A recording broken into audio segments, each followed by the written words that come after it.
Concentration term में आपका क्या क्या था? मोल फ्रैक्शन, मोलैरिटी, मोलैलिटी, उसके बाद आपका मास परसेंटेज, पार्ट पर मिलियन और फॉर्मेलिटी वगैरह था, फॉर्मेलिटी, ठीक है, ये सब निकालना है। तो हम लोग स्टार्ट करते हैं सबसे पहले अपना फर्स्ट कंसंट्रेशन टर्म से, वो है आपका मोल फ्रैक्शन से। तो हम लोग स्टार्ट करेंगे अपने पहले कंसंट्रेशन टर्म मोल फ्रैक्शन से। ध्यान दीजिएगा, मोल फ्रैक्शन। तो मोल फ्रैक्शन होता क्या है ये हम लोग सबसे पहले समझेंगे। मोल निकालना तो सीख गए हम लोग, कोई दिक्कत? तो अब पहला कंसंट्रेशन टर्म है हमारा मोल फ्रैक्शन। अब मोल फ्रैक्शन क्या होता है इसको जैसा समझिएगा। मान लीजिए ये आपका जो है वाटर है ज़्यादा अमाउंट में, तो इसको हम लोग क्या बोलते हैं? सॉल्वेंट बोलते हैं। क्या बोलेंगे? सॉल्वेंट। और ये हमारा नमक है या चीनी है जो कम अमाउंट में होता है, उसको हम लोग क्या बोलते हैं? सॉल्यूट बोलते हैं। जब इसको इसके अंदर में मिक्स कर देते हैं, जब ये ऐड हो जाता है, तो ऐड होने के बाद से ये क्या बन जाता है? बोलिए। ऐड होने के बाद से ये बन जाता है, बोलिए, सॉल्यूशन। क्या बन जाएगा? सॉल्यूशन। कोई दिक्कत? अब यहां पे सॉल्वेंट है, सॉल्वेंट का कुछ मास होगा, सॉल्वेंट का कुछ मास होगा कोई भी सब्सटेंस, और सॉल्वेंट का कुछ मोलर मास होगा। तो सॉल्वेंट का मास होगा और सॉल्वेंट का कुछ मोलर मास होगा, तो इससे आप क्या निकाल सकते हो? सॉल्वेंट का मोल्स निकाल सकते हो। क्या समझ पा रहे हो? तो इसमें हम लोग मोल्स निकालेंगे सॉल्वेंट का और लिखेंगे मोल्स ऑफ सॉल्वेंट, और जो भी मोल्स ऑफ सॉल्वेंट होगा उससे हम लोग Na से रिप्रेजेंट करेंगे। किससे रिप्रेजेंट कर देंगे? Na से। यहां पे सॉल्यूट है, सॉल्यूट का मास अगर होगा कुछ भी और इसका मोलर मास अगर हम दे दें, तो क्या इसका भी मोल्स निकाल सकते हो? क्या? तो इसका भी मोल्स निकाल देंगे, तो इसको हम लोग बोलेंगे मोल्स ऑफ सॉल्यूट। और इसको किससे रिप्रेजेंट करेंगे? इसको हम लोग रिप्रेजेंट करेंगे Nb से। किससे रिप्रेजेंट करेंगे? Nb। कोई दिक्कत? अब यहाँ पे एक चीज यहाँ पे समझना, एक छोटा सा चीज समझना। मिसाल के तौर पे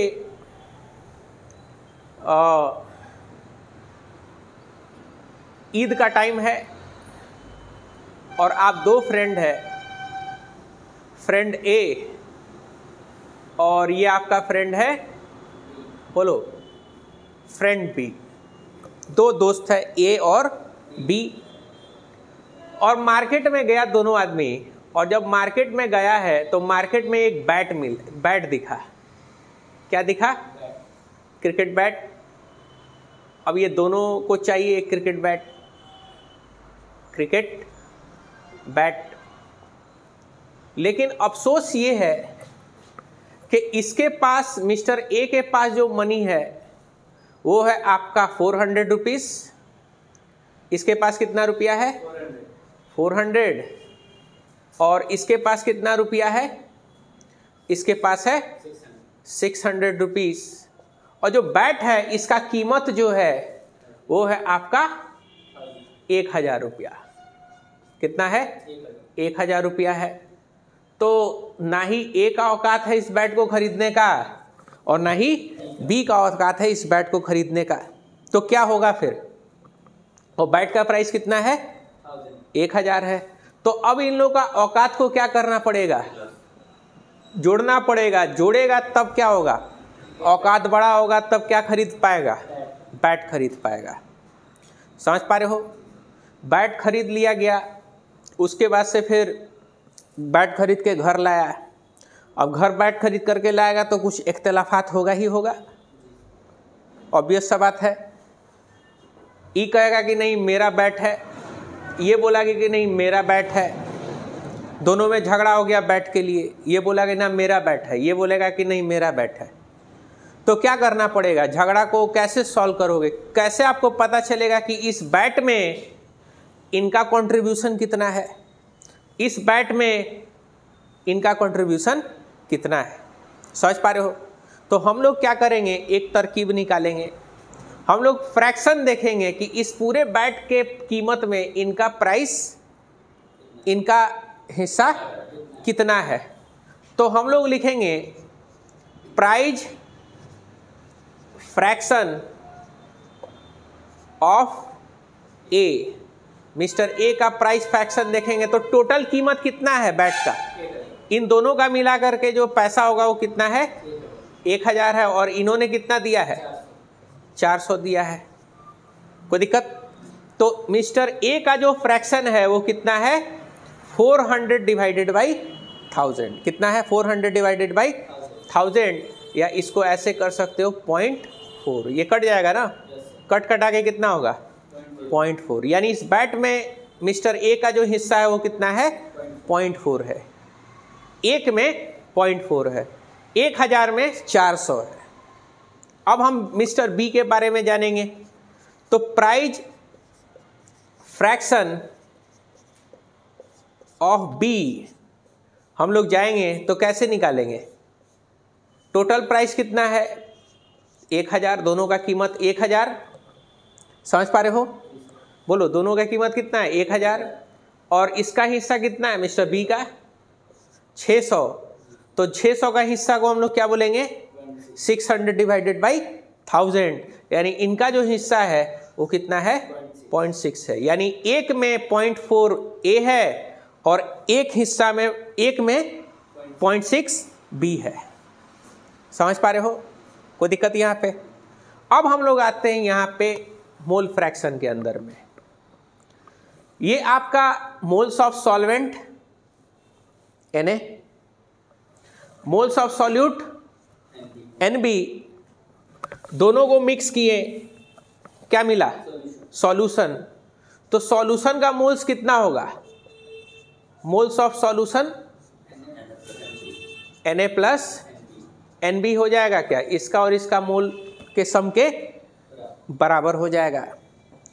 अब आपसे पूछा जाएगा कि बताओ इस सॉल्यूशन के अंदर में सॉल्वेंट का कितना हिस्सा है, इस सॉल्यूशन के अंदर में सॉल्यूट का कितना हिस्सा है, वही काम करेंगे जो हम लोग इधर में किए हुए थे। तो सबसे पहले हम लोग लिखेंगे मोल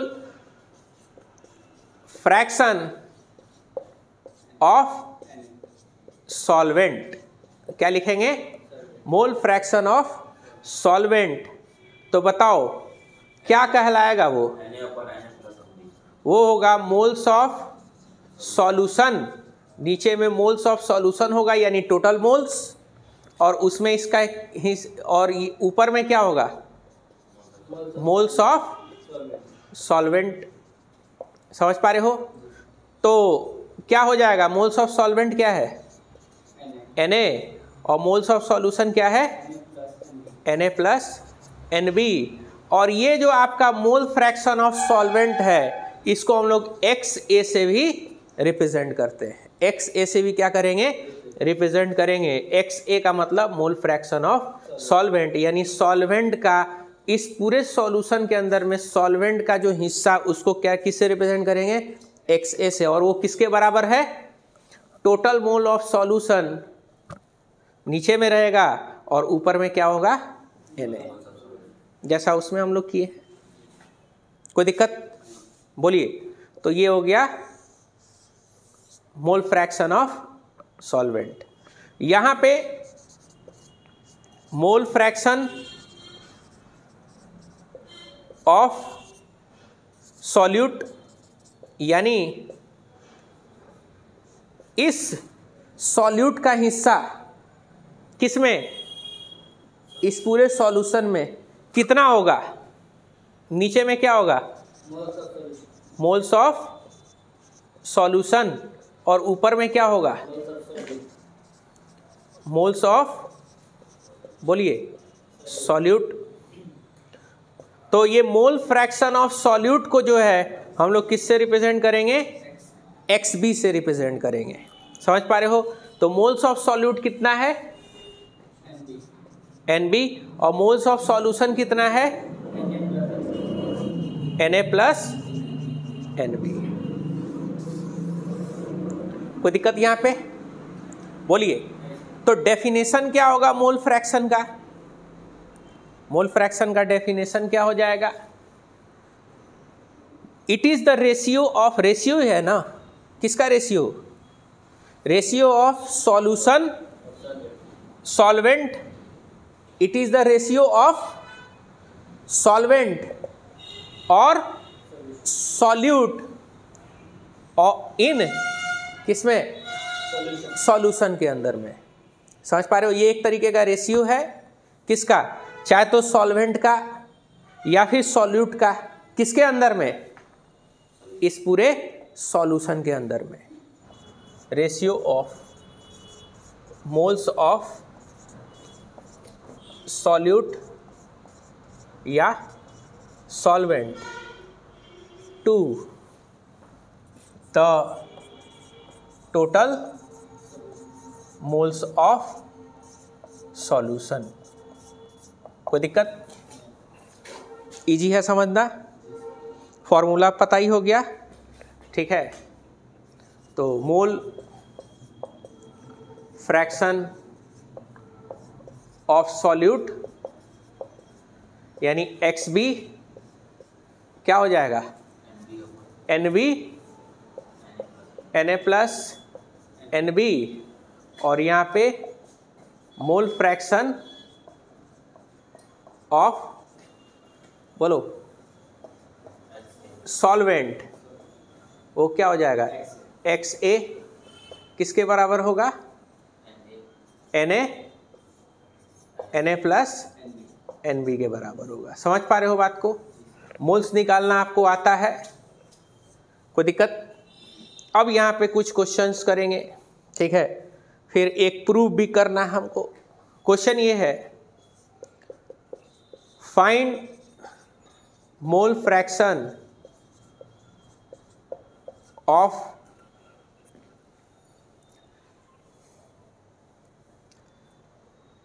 glucose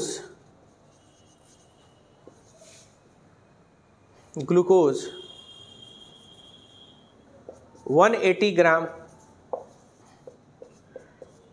dissolve in 1 litre water. Question ये कह रहा है कि आपने 1 लीटर क्या ले लिया है? वाटर ले लिया है। वॉल्यूम ऑफ वाटर कितना है? 1 लीटर या फिर 1000 ml।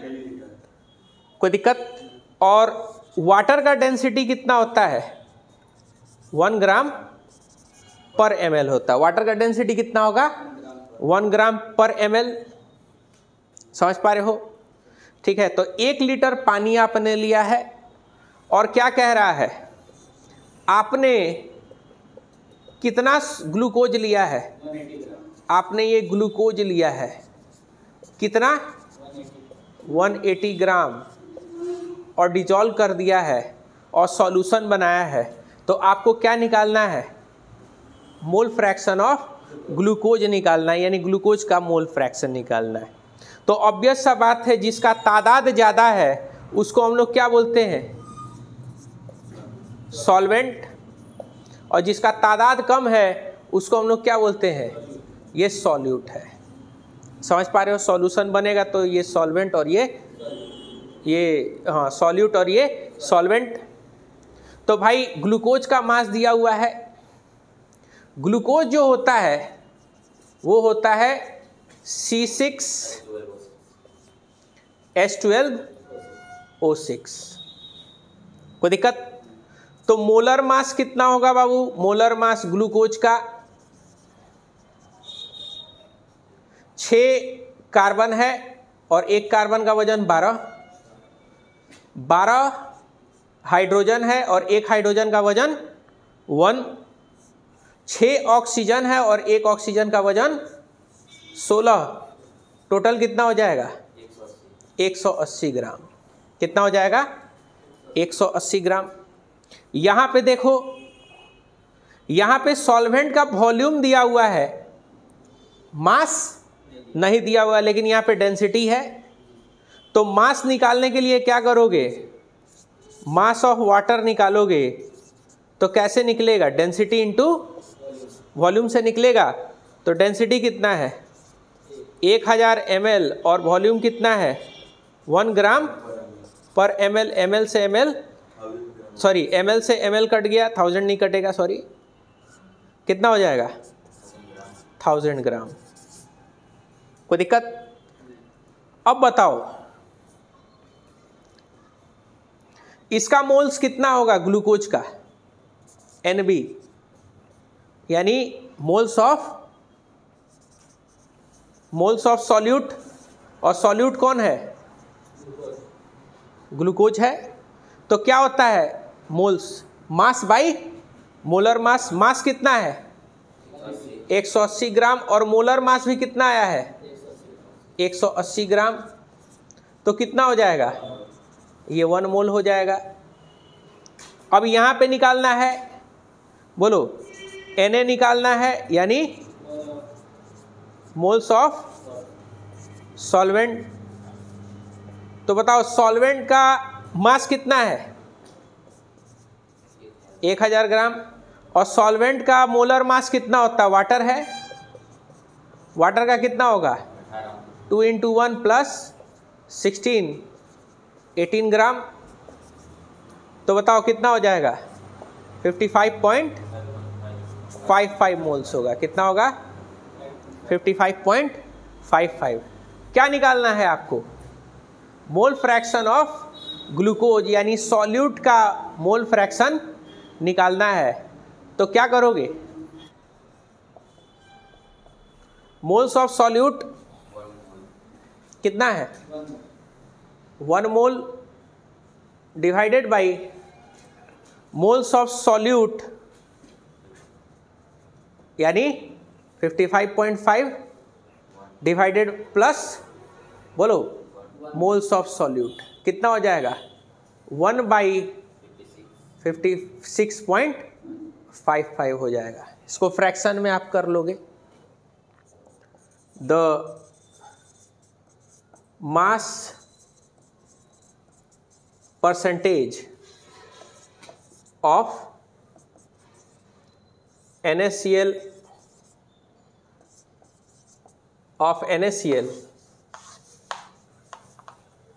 in aqueous solution is 30% and density and volume of solution is 1.03 gram per ml and 1000 ml respectively. Find mole fraction of NaCl। ठीक है, ये क्वेश्चन है, बड़ा इंपॉर्टेंट क्वेश्चन है। क्वेश्चन ये कह रहा है आपसे कि एक सॉल्यूशन है। ऐसा क्वेश्चन हम लोग मोल वाले चैप्टर में किए हुए हैं। सॉल्यूशन है, किसका सॉल्यूशन है? सॉल्ट और वाटर का। पहले ही बता दे रहे हैं एक्वस है। क्या है? एक्वस। एक्वस अगर होगा तो इसका मतलब साथ में क्या है? वाटर है। सॉल्ट और वाटर है। सॉल्ट कितना है भाई? इस पूरे सॉल्यूशन का वॉल्यूम कितना है? 1000 ml। और इस पूरे सॉल्यूशन का डेंसिटी कितना है? 1 ग्राम पर ml। कितना है? 1 ग्राम पर ml। कह रहा है इसका जितना मास है, इस सॉल्यूशन का जो भी मास है, सॉल्यूशन का डेंसिटी दिया हुआ है। अच्छा कितना है डेंसिटी? 1.03 ग्राम पर ml।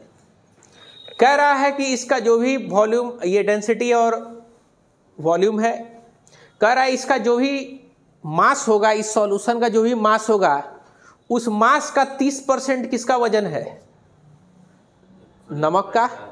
और बाकी 70% किसका वजन होगा? पानी का होगा। क्या आपको निकालना है? बोलो। आपको NaCl का क्या निकालना है? मोल फ्रैक्शन निकालना है, यानी नमक का मोल फ्रैक्शन निकालना है। तो ऑब्वियस सा बात है कि वजन के हिसाब से ज़्यादा कौन है? वाटर है, और नमक कम है, तो नमक क्या हो जाएगा? सॉल्यूट। और वाटर क्या हो जाएगा? बोलिए, सॉल्वेंट हो जाएगा। कोई दिक्कत? क्या निकालना है? NaCl का मोल फ्रैक्शन इसके अंदर में निकालना है। कैसे करोगे? सबसे पहले तो पूरे सॉल्यूशन का मास निकालना होगा। पूरे सॉल्यूशन का वॉल्यूम दिया हुआ है और पूरे सॉल्यूशन का डेंसिटी दिया हुआ है। तो डेंसिटी और वॉल्यूम से क्या निकलेगा?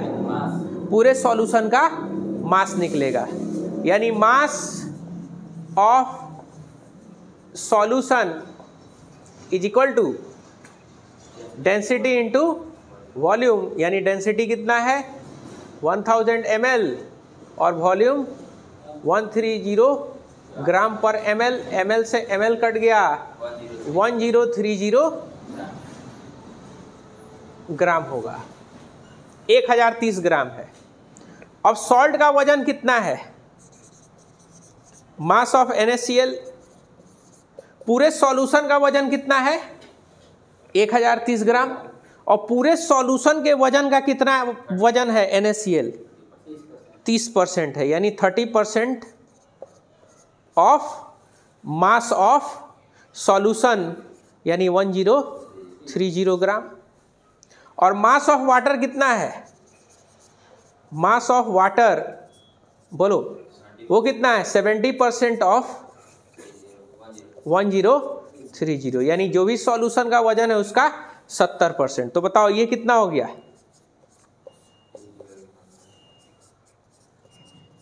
ये जीरो कट गया, कितना? 309 ग्राम। इसका कितना आ जाएगा? 70/100, 1030 कितना आ जाएगा? 721। बोलो, कोई दिक्कत? बोलो। मोलर मास NaCl का कितना आएगा?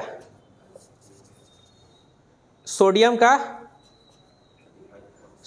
23 होता है और क्लोरीन का 35.5 होता है, 58.5 ग्राम। और यहाँ मोलर मास ऑफ वाटर ये कितना होगा? 18 ग्राम। बोलो, अब क्या निकालना है? मोल्स ऑफ NaCl यानी Nb कितना होगा? Mass 309 gram, mass of NaCl divided by 58.5 molar mass of salt. और इसका कितना होगा? मोल्स ऑफ वाटर यानी Na 721/18। समझ पा रहे हो ना कहाँ से आ रहा है? कितना होगा बताओ? 40.05 नहीं रखो, कोई दिक्कत यहाँ पे? बोलो, अब क्या निकालना है? मोल फ्रैक्शन ऑफ NaCl का। सिंपल है क्या? बताओ। यहाँ पे होगा XB = NB, Na + NB। तो मोल फ्रैक्शन ऑफ NaCl यानी XB, NB कितना है 5.28 डिवाइडेड बाई 5.28 प्लस 40.05। चलो बताओ मोल फ्रैक्शन कितना आ रहा है? सही है? कोई दिक्कत, कोई प्रॉब्लम? अब हम लोग चलेंगे the mole fraction of ethanol in water is 0.02। Find the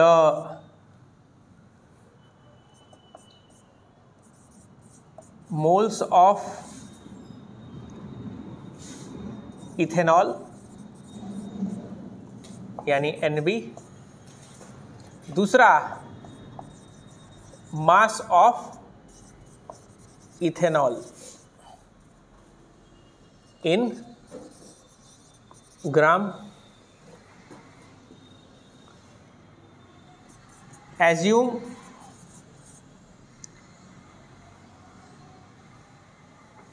volume of water B 1 litre.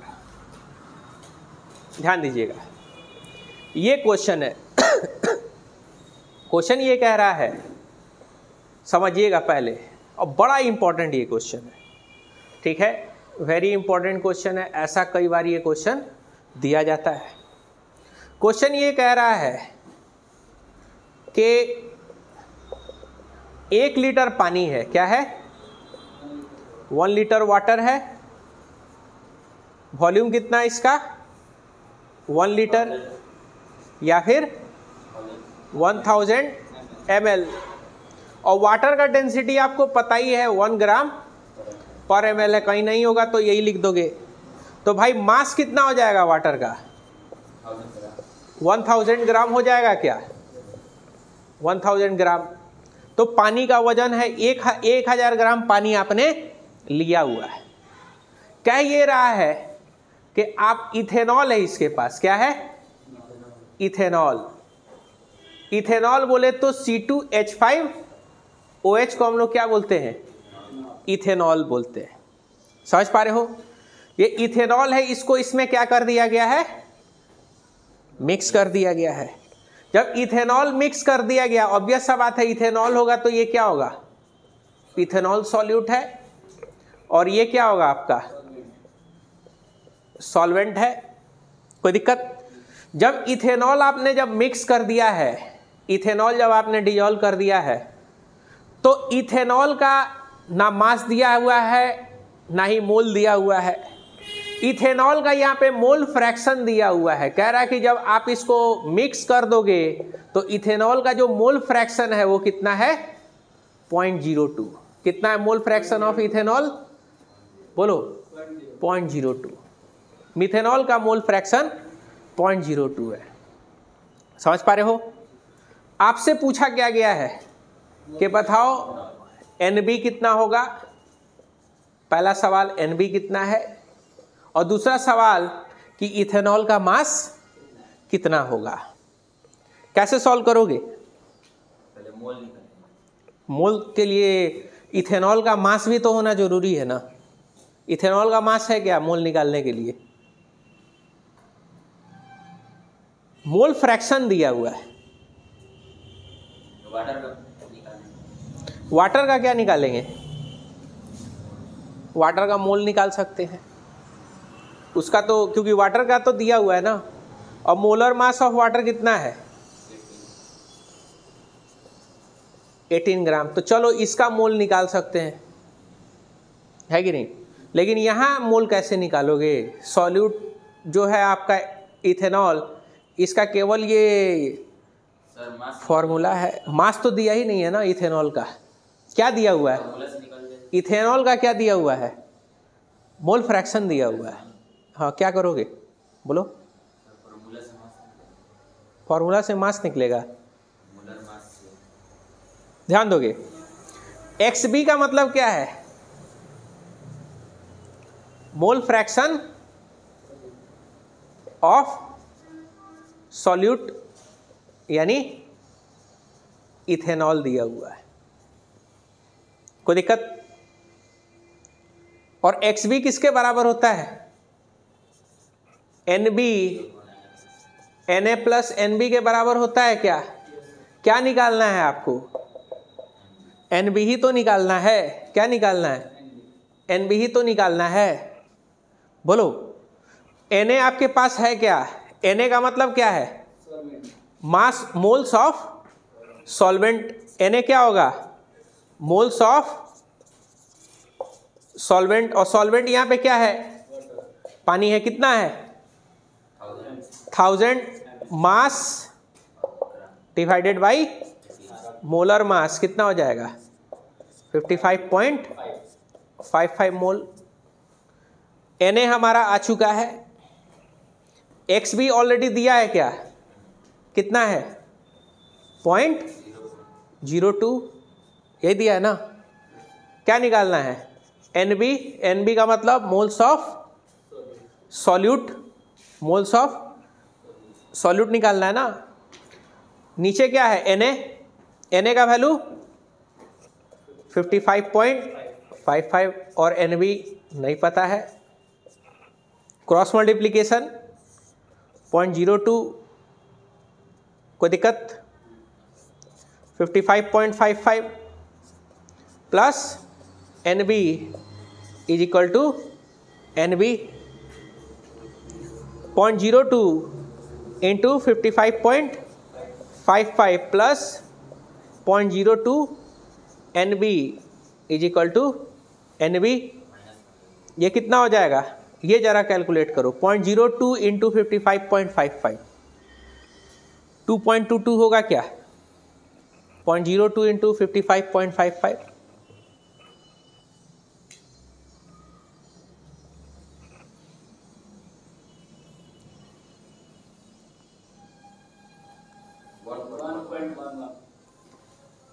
1.11 plus और NB और वो उधर जाएगा तो क्या हो जाएगा? 0.02 NB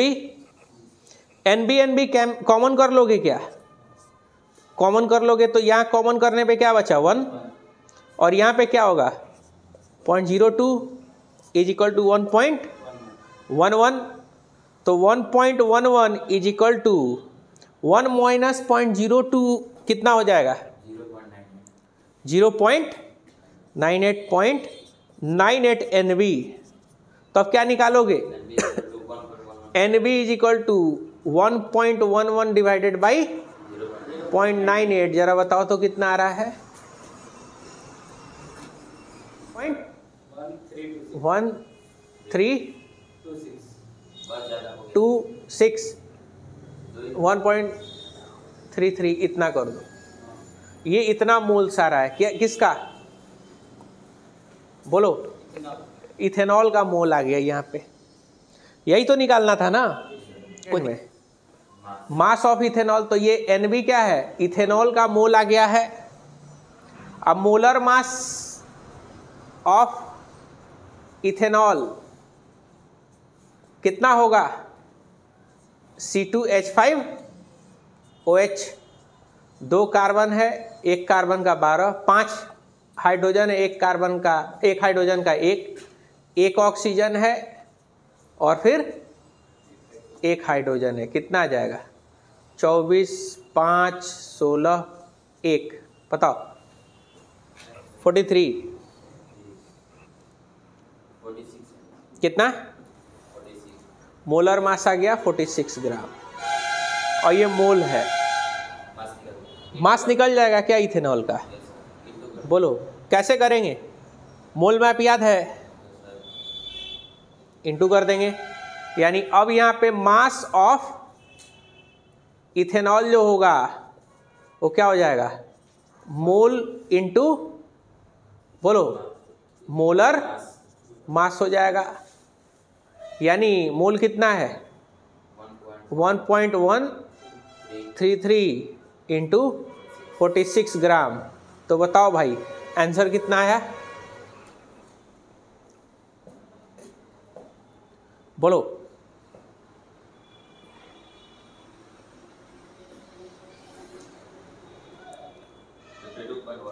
कितना? 52.1 ग्राम। चलो उतना काफ़ी है। ये आ गया मास ऑफ इथेनॉल। सेकंड भी आ गया क्या? फर्स्ट भी आ गया और सेकंड भी आ गया। समझ पा रहे हो कैसे निकाल? Unit of mole fraction. तो भाई मोल फ्रैक्शन का यूनिट आपको बताना है कि यूनिट क्या होगा मोल फ्रैक्शन का। समझ पा रहे हो कि नहीं? भाई यूनिटलेस होता है। क्या होता है मोल फ्रैक्शन का यूनिट? यूनिटलेस होता है। कैसे यूनिटलेस होता है? It is unitless. कैसे? मोल फ्रैक्शन क्या होता है? बोलो। Mole of solute by mole of solution, वही सॉल्यूट प्लस। और मोल का जो यूनिट क्या होता है? मोल का यूनिट मोल होता है। और नीचे भी मोल का यूनिट क्या होगा? मोल होगा। तो मोल मोल कट के कितना आ जाएगा? 1 हो जाएगा। तो इसका कोई यूनिट होगा क्या? बोलिए। यूनिटलेस हो जाएगा। कोई दिक्कत? बोलिए। समझ पा रहे हो बात को? सर नीचे 2 मोल ऐड हो रहा है। कौन सा? Mole of solvent plus mole of solid, दोनों का मोल मोल के 2 मोल हो रहा है। वेलोसिटी जब ऐड करते हो 2 मीटर पर सेकेंड, 3 मीटर पर सेकेंड।